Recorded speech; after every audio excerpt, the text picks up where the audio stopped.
दर्शक हो नमस्कार. सोलापूर टाइम्सच्या या विशेष बातमीपत्रामध्ये आम्ही आपलं स्वागत करतोय. वीज समस्याबाबत आमदार समाधानदादा आवताडे यांचे जाहीर आवाहन. पंढरपूर मंगळवेढा विधानसभा मतदारसंघातील नागरिकांना भेडसावत असलेल्या वीज वितरणाशी संबंधित विविध अडीअडचणीबाबत लेखी स्वरूपात निवेदन सादर करण्याचे आवाहन आमदार समाधानदादा आवताडे यांनी केलेले आहे. मतदारसंघातील अनेक गावांमध्ये वारंवार वीज खंडित होणे, कमी दाबाचा प्रश्न, त्याचबरोबर जादा वीज बिल आकारणी, नवीन वीज जोडणीस विलंब, ट्रान्सफॉर्मर जळणे, शेतीपंपांना अपुरा पाणी पुरवठा, वीज पुरवठा, इतर तांत्रिक अडचणी याबाबत नागरिकांकडून सातत्याने तक्रारी येत आहेत.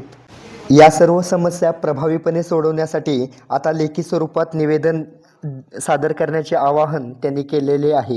संबंधित जनसंपर्क कार्यालयात जमा तक्रारींची छाननी करून त्या तत्काळ महावितरण विभागाकडे पाठपुरावा करून निराकरणासाठी आवश्यक ती कार्यवाही केली जाईल असे सांगण्यात आलेले आहे.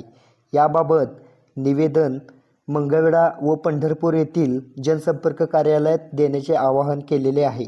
नागरिकांनी निवेदन देताना आपले संपूर्ण नाव, पत्ता, मोबाईल क्रमांक, गाव, ग्राहक क्रमांक आणि समस्येचे सविस्तर वर्णन नमूद करावे असेही आवाहन या ठिकाणी करण्यात आलेले आहे. मतदारसंघातील सर्वसामान्य नागरिकांनी या उपक्रमाचा लाभ घेऊन आपापल्या तक्रारी लेखी स्वरूपात सादर कराव्यात असे देखील आमदार समाधानदादा आवताडे यांच्याकडून आवाहन करण्यात आलेले आहे. यामुळे शेतकरी वर्गातून मोठे समाधान व्यक्त करण्यात येत आहे.